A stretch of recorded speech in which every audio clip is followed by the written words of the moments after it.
Assalamualaikum warahmatullahi wabarakatuh. Nah, hari ini kita membicarakan beberapa hal, utamanya bagaimana lembaga dalam media, kaitannya dengan undang-undang dan juga mm, kewenangan lembaga dalam mengatur undang-undang. Nah, yang harus kita pahami adalah setiap undang-undang atau regulasi itu melahirkan regulator. Jadi undang-undang atau regulasi itu melahirkan regulator yang mengawasi pelaksanaan undang-undang. Jadi undang-undang melahirkan regulator. Nah, regulator itu kembali lagi mengawasi undang-undang. Regulator dalam regulasi media itu ada beberapa. Contohnya nih, undang-undang pers melahirkan Dewan Pers. Undang-undang penyiaran melahirkan Komisi Penyiaran Indonesia (KPI) yang tidak hanya di ranah pusat, ada juga KPID untuk daerah. Kemudian Undang-undang ITE melahirkan BSTE, Badan Standarisasi Transaksi Elektronik. Undang-undang Telekomunikasi melahirkan pengawasnya, Badan Regulasi Telekomunikasi Indonesia.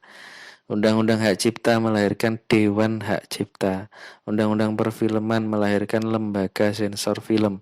Undang-undang Keterbukaan Informasi Publik melahirkan Komisi Informasi. Nah, semua lembaga ini di bawah pengawasan kementerian dan juga di bawah pengawasan dari eksekutif dan juga legislatif.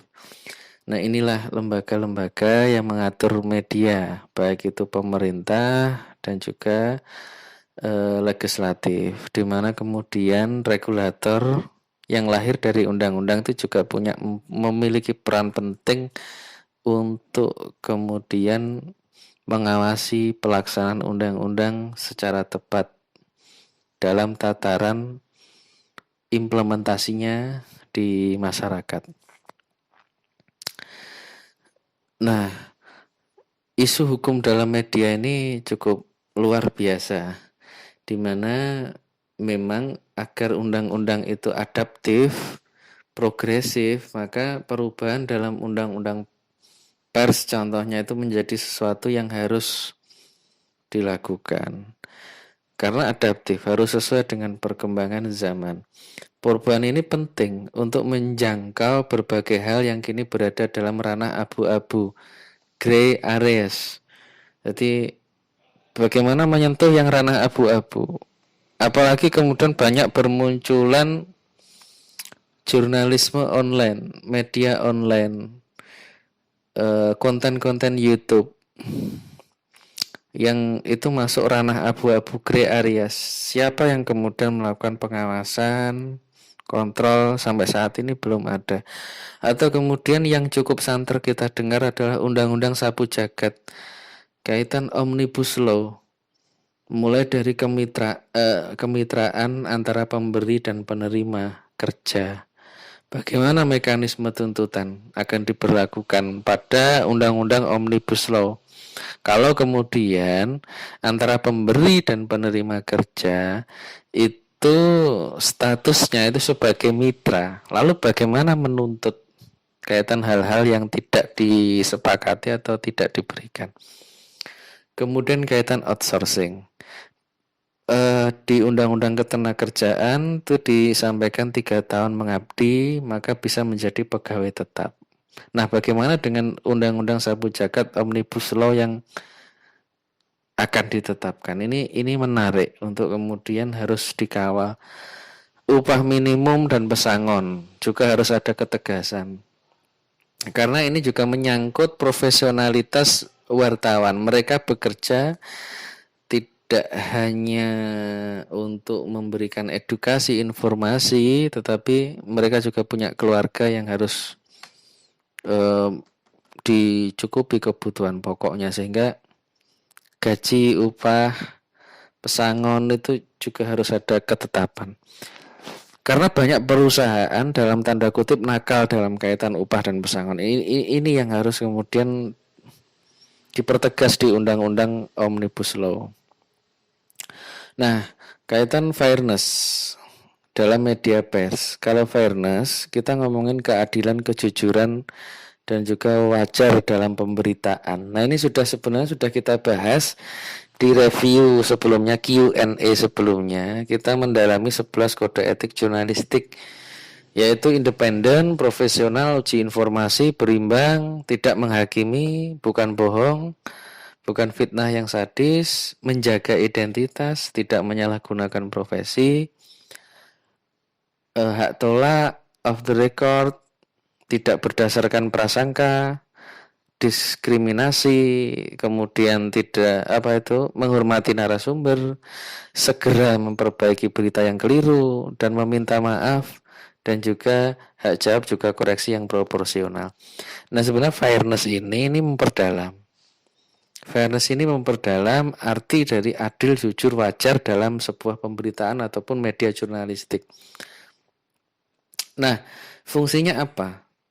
Adil, jujur, dan wajar dalam melakukan pemberitaan, menulis sebuah berita, menyampaikan sebuah informasi. Karena gini, informasi berita yang disampaikan itu sebagai tempat mengadu fakta yang ada. Contoh, kepolisian, penegak hukum punya fakta A, tetapi masyarakat punya fakta B. Nah, media itu punya peran sebagai wadah, tempat untuk mengadu fakta tersebut disampaikan secara informatif dan edukasi.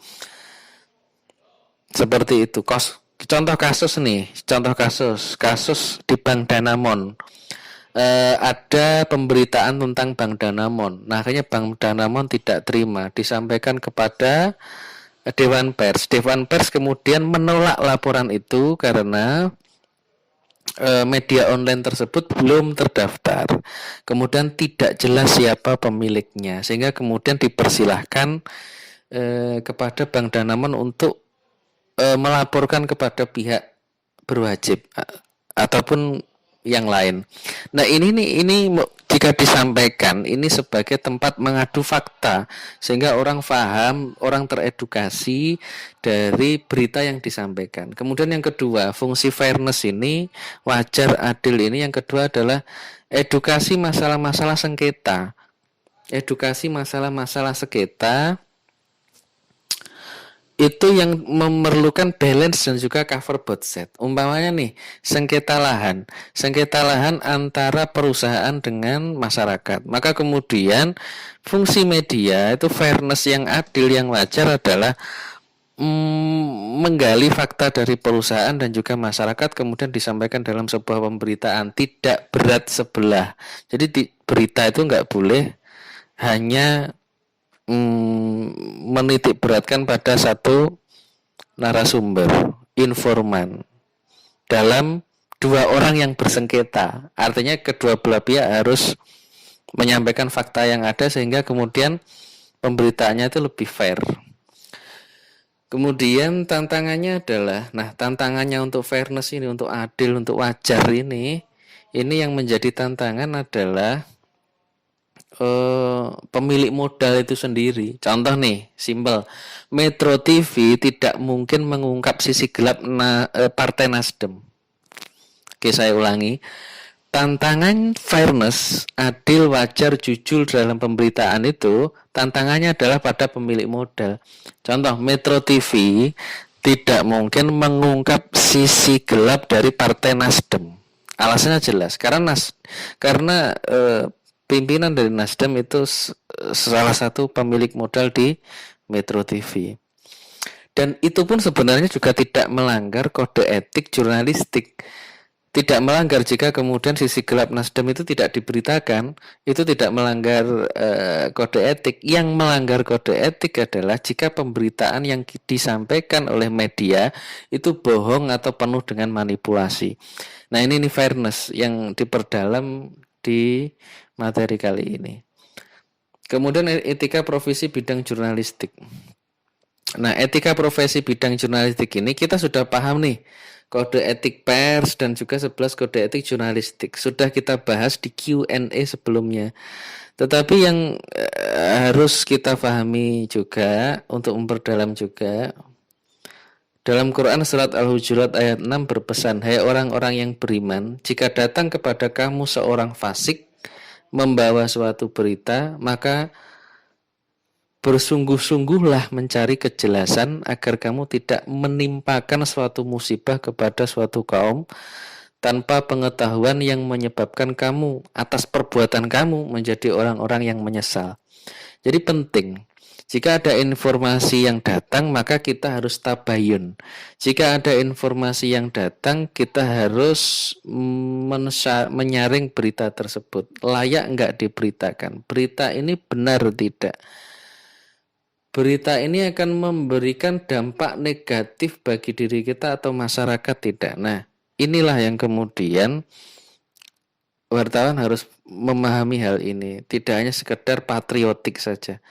Wartawan yang tabayun jelas berbeda dengan yang fasik karena sering melakukan pelanggaran agama. Yang akan terjadi adalah informasi itu dasarnya itu bukan edukasi, bukan hiburan, bukan informasi, bukan kontrol sosial, tapi bagaimana informasi ini bisa menghasilkan keuntungan buat mereka atau menghasilkan keuntungan buat kita. Nah, jangan sampai seperti itu. Nah, ini dalam hal etika profesi jurnalistik. Maka kemudian di penjelasan sebelumnya juga kita bahas, sedikit kita ulas lagi, etika profesi jurnalis salah satunya jika jangan memberitakan informasi yang tidak jelas. Contoh, akan terjadi gempa, akan terjadi kiamat, akan terjadi tsunami. Nah, akan ini kan informasi yang tidak jelas. Akan. Kalau berpotensi itu kan bisa diukur lewat BMKG, ada narasumber. Ada sumber resmi yang bisa itu pun hanya berpotensi. Tapi tidak boleh menginformasikan berita akan terjadi. Nah, ini pembawaan berita harus paham hal ini karena sangat sensitif di masyarakat, itu akan sangat sensitif dan responnya macam-macam. Yang kedua, kemudian menjaga identitas korban ataupun pelaku yang di bawah umur. Karena kan ini dirahasiakan nih di undang-undang SPPA dan macam-macam itu. Etika jurnalistik juga menyamarkan atau kemudian menyembunyikan identitas korban pelaku di bawah umur, termasuk korban seksual dewasa. Tidak boleh jelas-jelas siswa bernama Mail dan Dede digerebek pesta narkoba. Nah, tidak boleh kalau itu usianya anak-anak. Yang ketiga, identitas wartawan. Identitas wartawan harus dijelaskan. Saya ini wartawan. Saya sebagai wartawan Kompas TV. Saya wartawan Metro. Saya wartawan TV One. Kecuali untuk berita-berita investigasi. Nah, ini ada pengecualian. Kecuali untuk berita-berita investigasi. Nah, kemudian yang keempat, pertanyaan didesain agar narasumber merasa nyaman. Jadi narasumber wartawan itu bertanya itu enggak seperti menginterogasi. Bertanya berbeda dengan interogasi.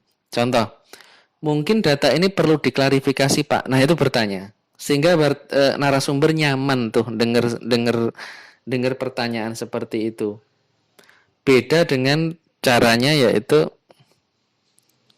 kok beda dengan data yang seperti ini, Pak? Nah, ini terkesan memaksakan dan juga membuat narasumber tidak nyaman.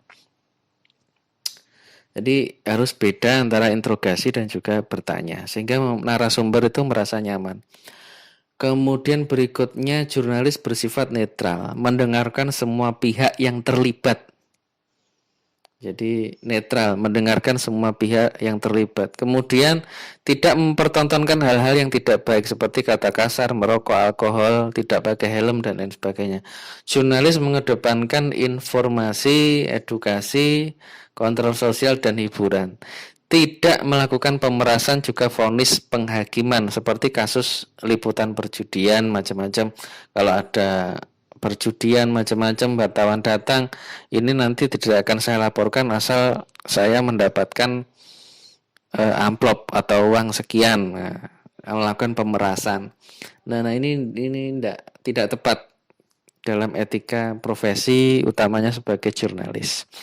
Nah, itu saja yang dapat saya sampaikan. Assalamualaikum warahmatullahi wabarakatuh.